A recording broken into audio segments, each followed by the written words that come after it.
Au cimetière des Rois pour le premier CLS après le départ de William. On a préparé un petit texte. Donc, chers compagnons, aujourd'hui, c'est avec une certaine émotion que nous partageons notre premier cercle de lecture sociale sans notre mentor, William. Jamais nous pourrons faire aussi bien que Will. Mais ce que nous pouvons vous garantir, c'est l'envie de continuer à perpétuer ces lectures, afin de mettre en pratique son adage. Écoute le passé, enrage le présent, change les futurs. Vous trouverez plus de détails sur le site libradio.org dans la rubrique CLS. Jusqu'au bout, William aura fait ce qu'il aimait. Parler, écrire, faire de la radio et communiquer avec ses semblables. Voilà l'intro telle qu'on l'a retrouvée sur l'ordinateur de William. Jacques Fazel, le Robin des Bols, le Bols désignant un habitant du sud de Fribourg, Jacques tel Robin redistribuait tout. Au collectif allié, au projet anarchiste, lui-même cuisinier de formation, initia une cantine populaire gratuite. Non, il ne s'est jamais enrichi personnellement avec ses braquages. De lourdes peines de prison leur seront infligées. Leurs observations critiques sur les méfaits de l'univers carcéral seront publiées. Mais ce n'est pas le sujet ici et maintenant. Réappropriation et réquisition, reprise en main, y compris à main armée. Armes, violence, cibles et modalités. Au bout du compte, c'est quoi l'anarchie? Sont-ce des atermoiements interminables dans quelques tavernes d'antan ou de bistrot du coin? Des palabres redoublées et vains à ressasser mythes et figures du passé, à évoquer un temps fantasmé et confondu, en réalité méconnu, décontextualisé, tordu, malmené, des faibles mots qui sont des faibles et qui finissent par retenir les actes. À celles et ceux qui s'en réclament et qui non seulement n'en sont pas, mais en sont les tristes pantins malfaisants. Recevez ces mots qui relatent des actes bien concrets, sous action directe dans vos petits manuels scolastiques et disciplines. Écoutez la fureur et le tumulte, et finissez par vous inventer un petit univers rebelle où vous tournerez en rond, tels de petits hamsters dans leur tourniquet, et sans la moindre menace pour le capitalisme, l'autoritarisme et les mots qui l'accompagnent.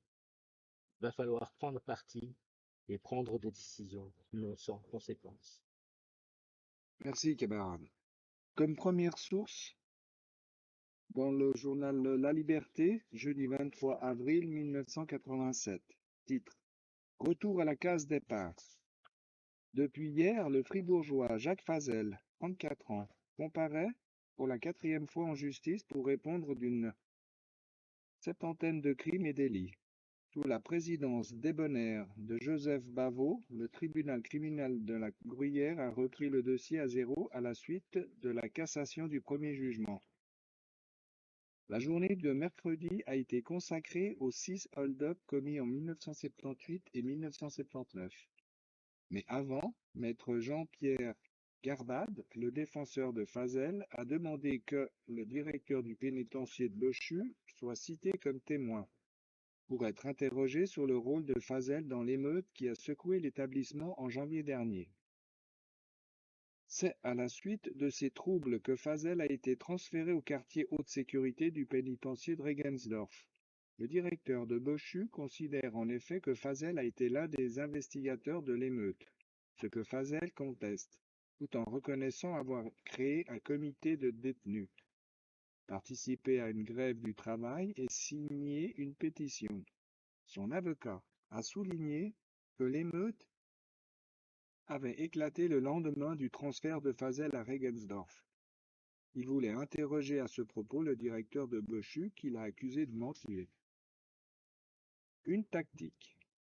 Tout en comprenant, je cite, l'intérêt de l'accusé de montrer qu'il a une bonne conduite en prison, fin de citation, le procureur Joseph Daniel Piller s'est opposé à cette réquisition de la défense. Je cite, c'est l'art de déplacer les problèmes. On veut faire le procès du système pénitentiaire. Fin de citation. Le tribunal a finalement rejeté la demande de maître Garbade.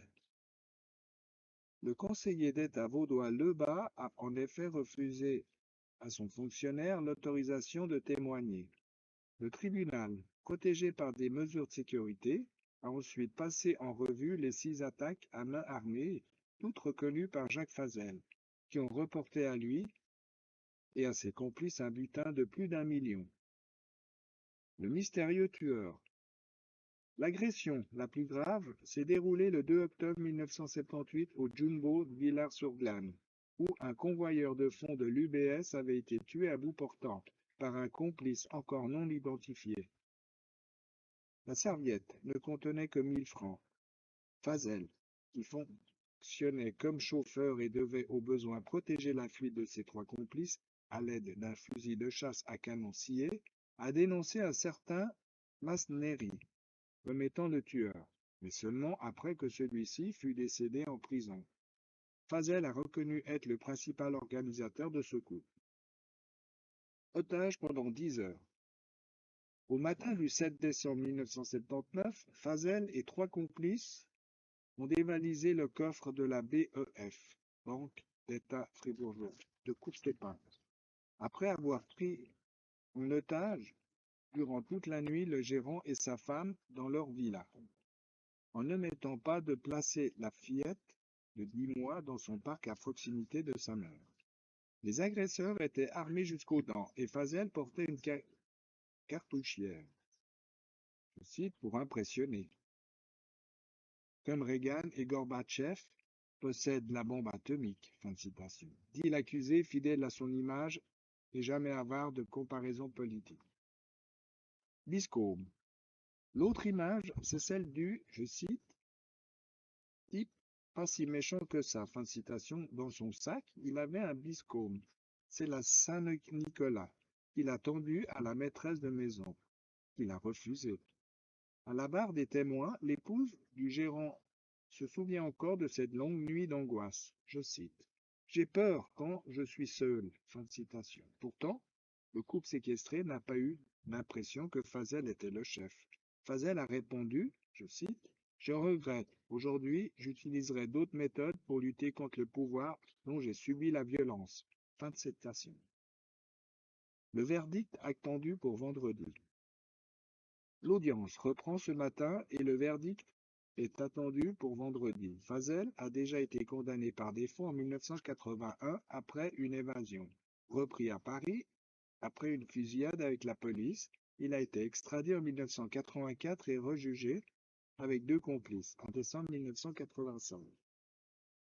Il avait écopé de 14 ans de réclusion. Un jugement cassé le 1er décembre 1986 par le tribunal cantonal sur la base de l'interdiction du cumul des fonctions jugé juge d'instruction, président du tribunal.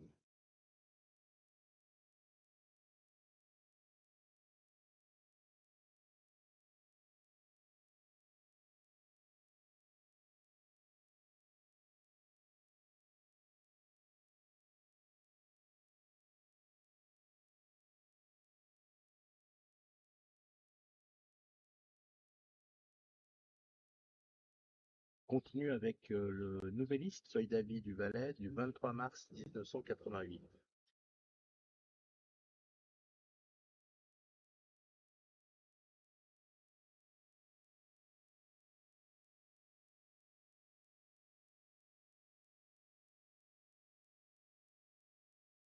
La troisième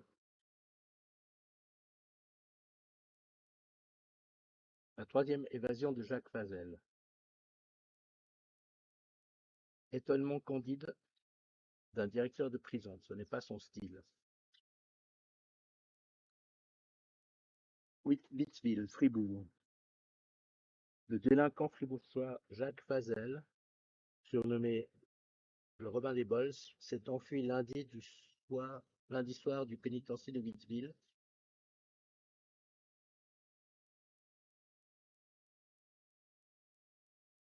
où il purgeait une peine de 12 ans de réclusion. Il a été ainsi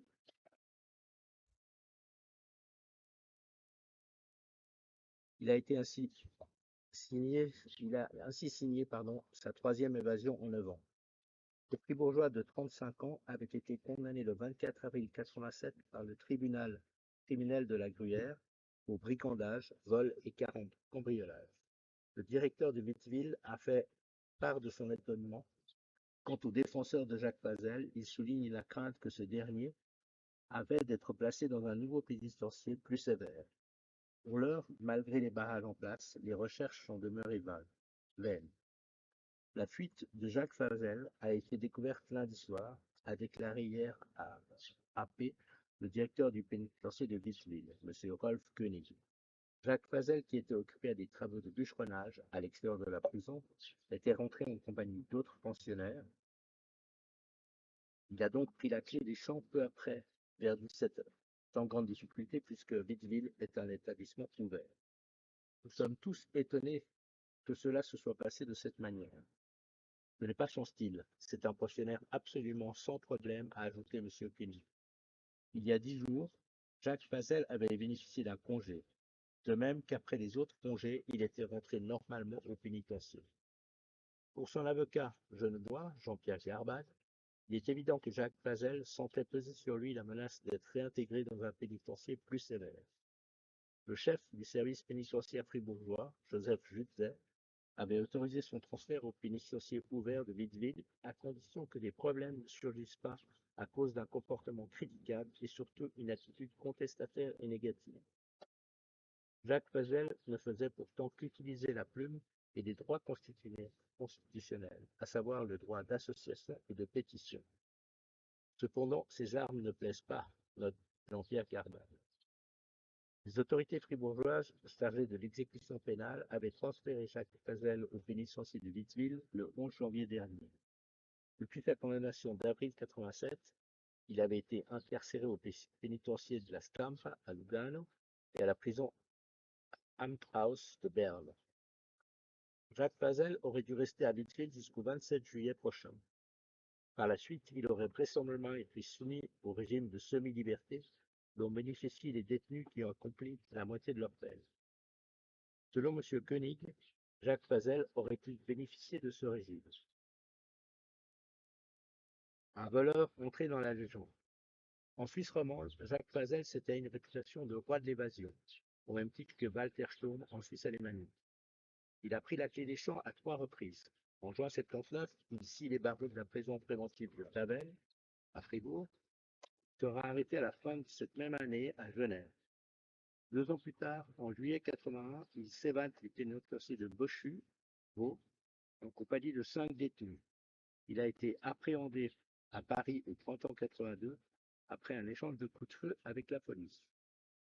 La justice reprochait à Jacques Pazel plus de 70 affaires, dont plusieurs hold-up et des cambriolages commis seuls ou en bande. Je n'avais pas envie de devenir un professionnel du braquage, mais je le faisais pour mes idées, avait déclaré au juge Jacques Pazel, heureux anarchiste. Réduction de peine.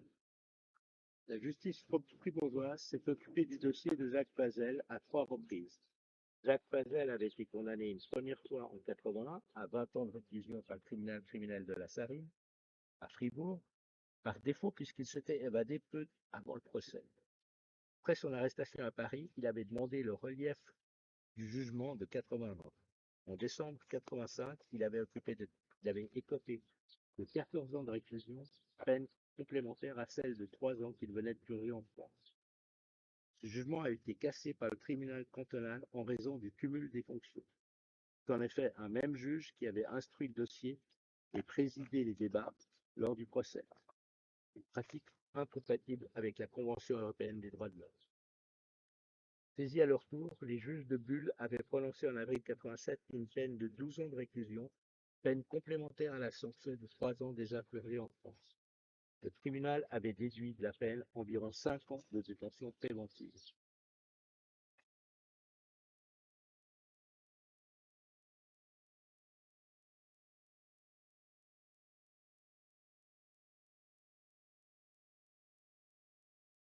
On continue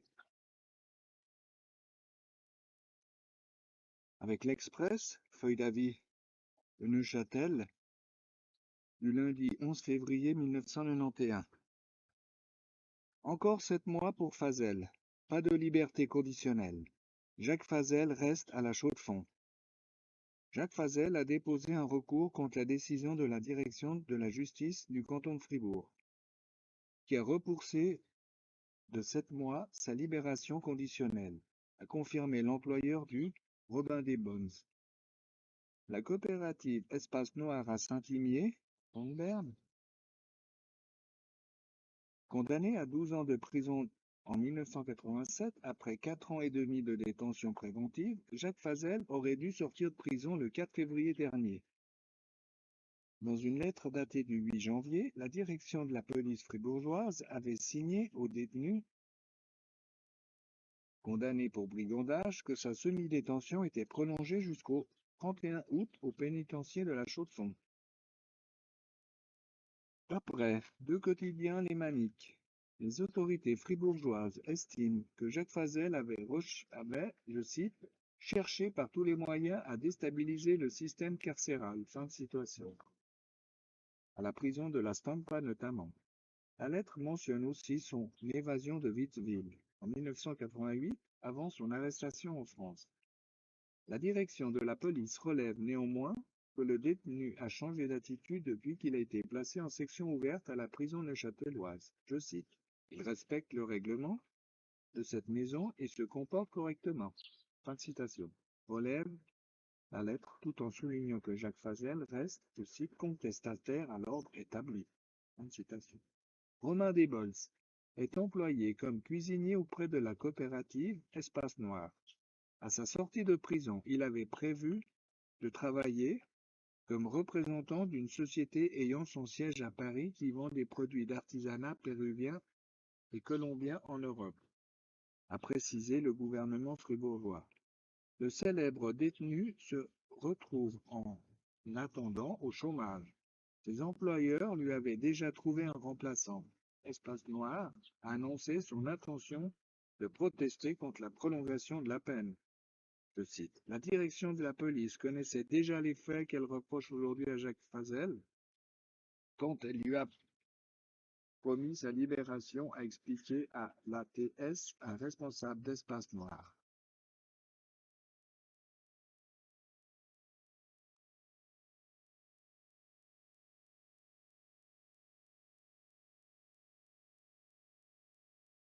Journal du Jura du samedi 31 août 1991. Fazel libéré. Le fribourgeois Jacques Fazel, appelé parfois Robin Desbols, est sorti hier matin à 6 heures de la prison centrale de son canton d'origine, où il a purgé en régime de semi-liberté les derniers mois de sa peine.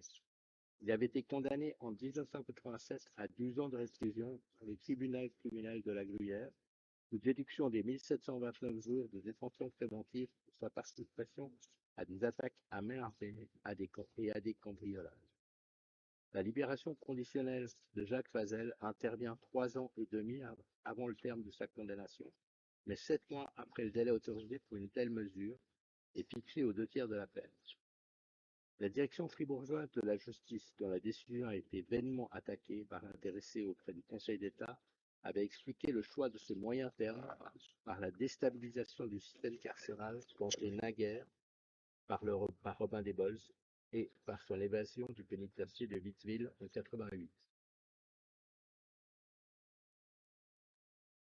Voilà, nous sommes arrivés au bout de ce premier CLS sans William. Je crois qu'il aurait aimé que ça se passe ici.